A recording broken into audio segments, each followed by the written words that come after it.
Welcome, one and all. It is I, Preacher, but in truth, it's God's plan. God's plan. I hold back sometimes, I don't. Oh, man. Hey, first and foremost, we got to start this off correctly. It's still fuck Sony for what they did to Blue Point. Hey, it's going to be that all year at least. At least. But goddamn. I mean, really, goddamn. Outside of that, and I hate to even say anything like that because you can't view it as anything outside of that because it's not outside of that. They closed Blue Point. But everything around that, it's been wild to be a PlayStation fan for the last couple months, dog. It's been game after game after fucking big news after big news, and today is no different, my friends. The last couple of days, because we've gotten some big stuff. First thing I want to tackle, because I think it's the quickest, just the other day, we had a Bloomberg report from Jason Schreier, and we had it from multiple sources. Sneakers SO was saying it, Shinobi saying it. A lot of people are saying it all at the same time. Where there's smoke, there is often fire. We have the tweet here, courtesy of Charlie Intel, and it reads, Sony could reportedly stop releasing their single-player titles on PC, per a report from Jason Schreier. Schreier says Marvel's Wolverine is only on PS5 and may never release on PC. And again, since this is dropped, it's been expounded upon more. It seems Sony is pulling back drastically on their PC plans, you know what I mean? And that makes a lot of sense. Now, earlier this year, we argued on this channel for why they could lean more into PC with something like a launcher, and that was actually engagement I've gotten comment-wise on the channel. And it was nice, but it was actually a lot of people refuting me and some really good points on why PlayStation would never go onto PC. And it's a lot more than actually I thought, because, I'm thinking, hey, why don't they just spin up a launcher, and then it makes sense for them to make 100% of the revenue off of, the games they sell on PC. But in fact, they would have to maintain it. They have to spin up a launcher. That's not a simple task. And even if you do all that, look at engagement. Look at how Epic Game Store still struggles for engagement. Still to this day, they've been giving out free games, having exclusive games for years, good games. You know what I mean? And nobody cares. Everybody's still on Steam. So is the juice worth the squeeze? I think that was the name of that episode as well. And is the juice worth the squeeze on that?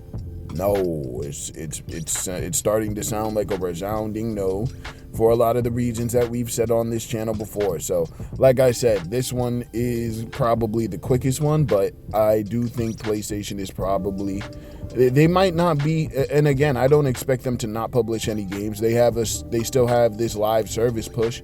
Those games are definitely going to PC, but I think large, tentpole games, I think that shit might come to a stop.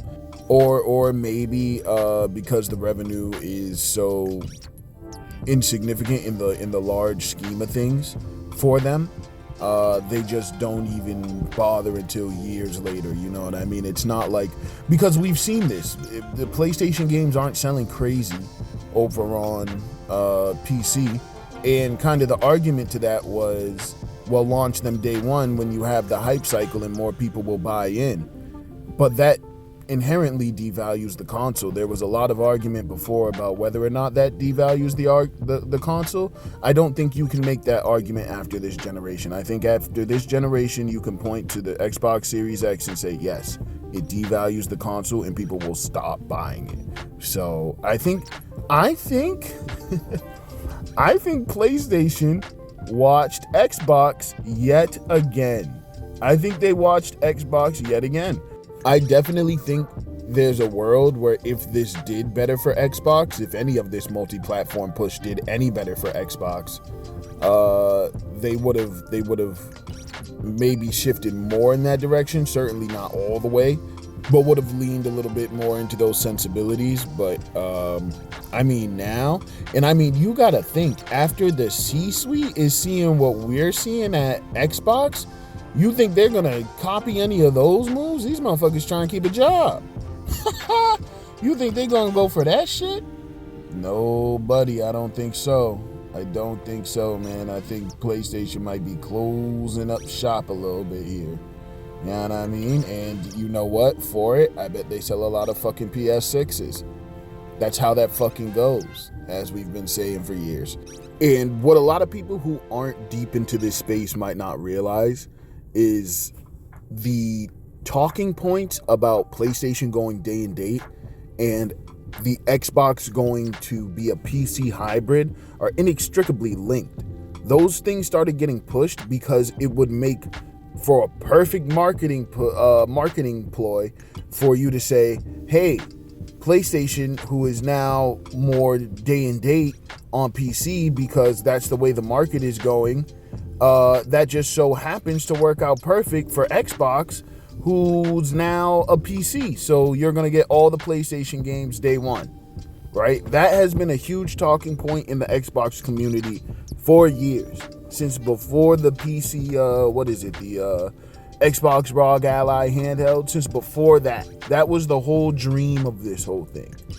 So now, if PlayStation pulls back, as is reported, that's a huge, value proposition loss for the idea of this thing. Now, Xbox themselves have never said no shit like that. They've never said nothing about Steam.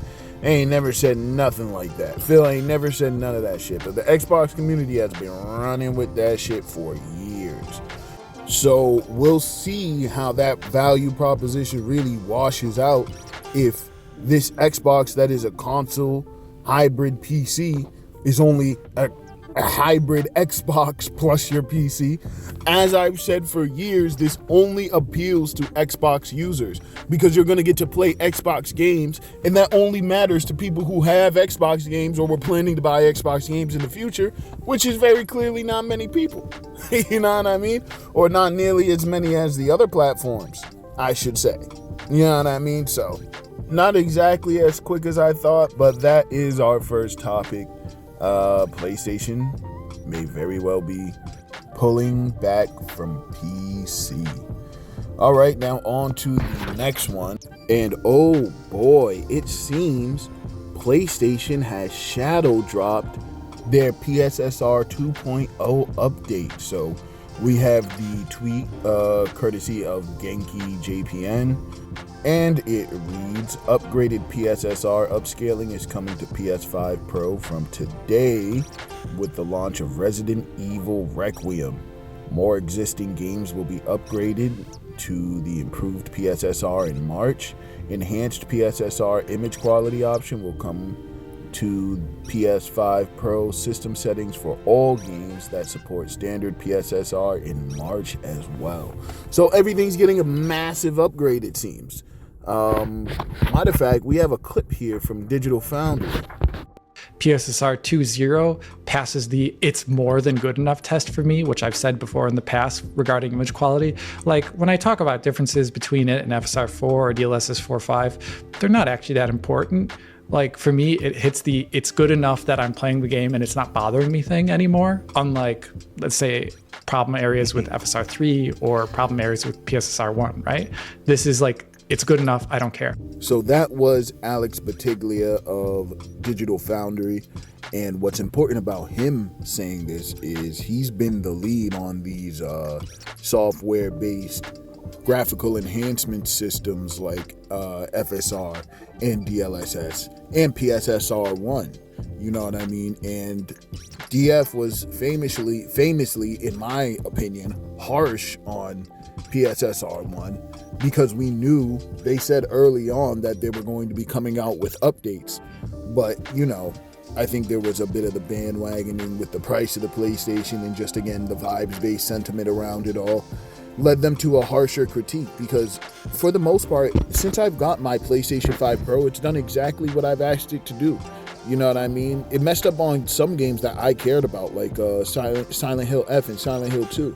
You know, those didn't get all the bells and whistles of PSSR. But every other game has worked great for it. Like, it was absolutely worth the purchase for me as somebody who plays on PlayStation primarily. You know what I mean? It does exactly what they said it would do.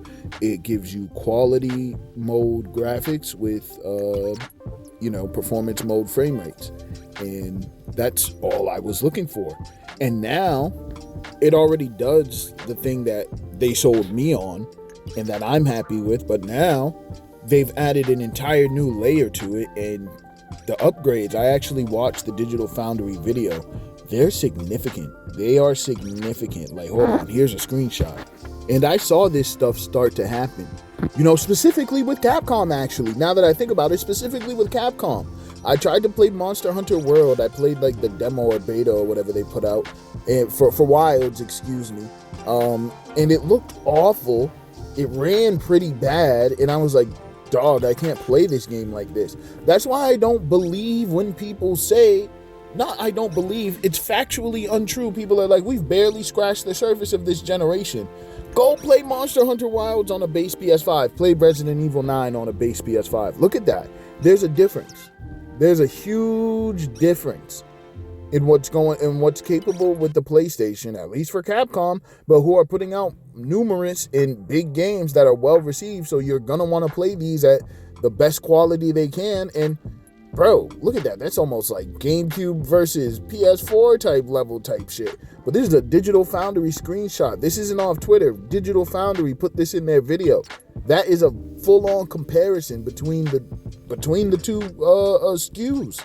You know what I mean? So PS5 Pro continues to carry its weight and be well worth its weight in gold, in my opinion. And all of this happening in tandem is really like snapping the Xbox community. You're seeing a lot of crashing, bro. Like, people are really hoping for exclusives. They're willing to renege on things they've been seeing for 2 years up to last Thursday just to kind of make Xbox seem a something. Oh, baby, if I thought it was desperate before, if I thought things were looking desperate before, I can't believe this shit, for real. I'll be honest. Some of the shit is sad, but that's it for me, y'all. I'm gonna go up and play that marathon beta, man. That was actually pretty cool. I was surprised. I've already played Hunt Showdown. That was my extraction shooter, but I had fun with the beta. They need to add more ammo. That's crazy. It feels like they're punishing you for playing the game. Just awful design on that front, but the game itself was kind of fun. Didn't get into the Horizon Hunters Gathering beta, though. Somehow. Don't understand that, but it is what it is. Maybe next time. But until that time, I am Preacher, and I do so hope to see you right back here on the pew.